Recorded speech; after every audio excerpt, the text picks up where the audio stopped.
নারী একটা পুরুষ। কিন্তু আজ আমরা পৃথিবীতে এসে কত জাতিতে বিভক্ত হয়েছি জানেন?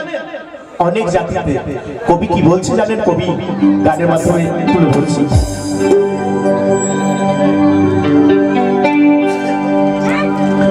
তুমি হিন্দুর ভগবান,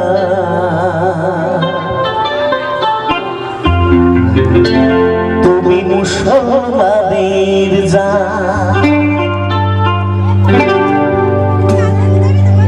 কোন নামে ডাকলে তোমায়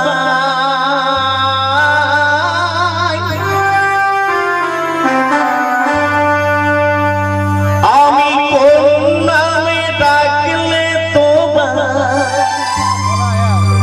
হব যে মহান।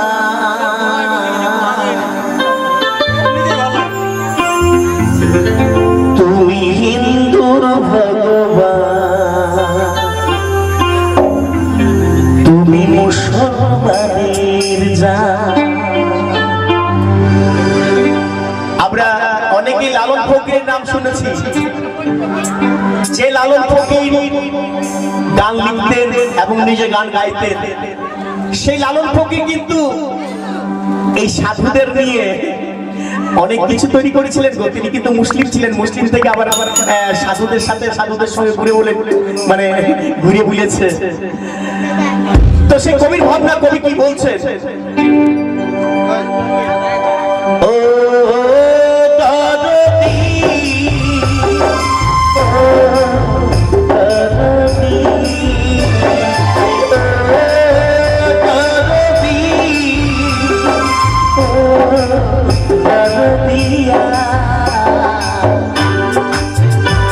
তুমি হিন্দুর ভগবান, তুমি মুসলমানের জান, তুমি হিন্দুর ভগবান, তুমি মুসলমানের জান। আমি তোর নামে ডাকলে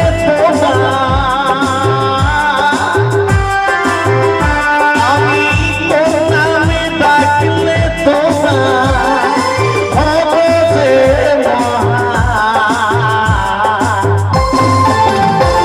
তুমি হিন্দুর ভগবান, তুমি মুসলমানের জান, তুমি হিন্দুর ভগবান, তুমি মুসলমানের জান।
আমি পাবো চরণ ধরি, আমি পাবো চরণ ধুলি। ভজনার প্রার্থনাতে তখন কোথায় বলি, আর কোন নামে ডাকলে তোমায় আমি পাবো চরণ ধরি, আমি পাবো চরণ ধুলি।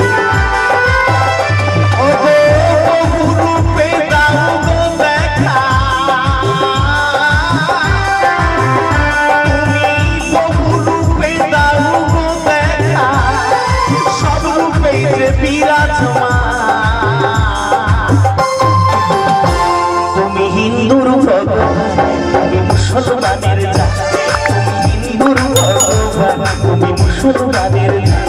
আমি তোর নামে ডাকলে তোমায়,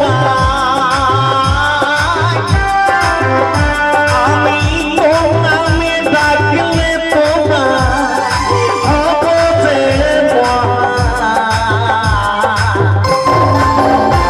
তুমি হিন্দুর ভগবান, তুমি মুসলমানের জান, তুমি হিন্দুর ভগবান, তুমি মুসলমানের জান।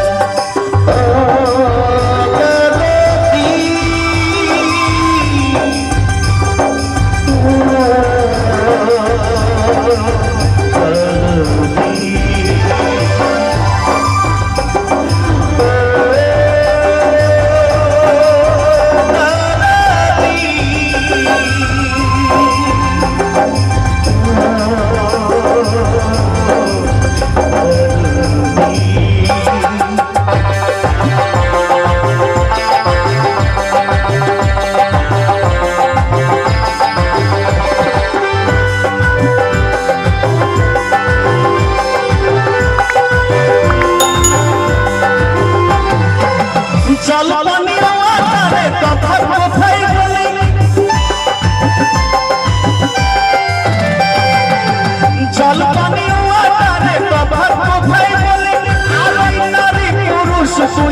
জাতি আমরা বিজ্ঞান করতে জানি আমরা শাস্ত্র মতে শুনি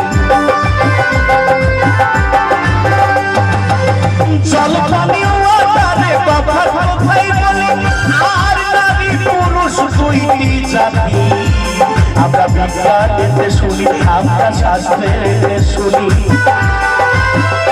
ওগো তবে কেন ভেদাভেদি আমরা তবে কেন ভেদাভেদি আজ হিন্দু মুসলিম খ্রিস্টান তুমি হিন্দুর ভগবান তুমি মুসলমানের জান তুমি হিন্দুর ভগবান তুমি মুসলমানের জান আমরা তবে কেন ভেদাভেদি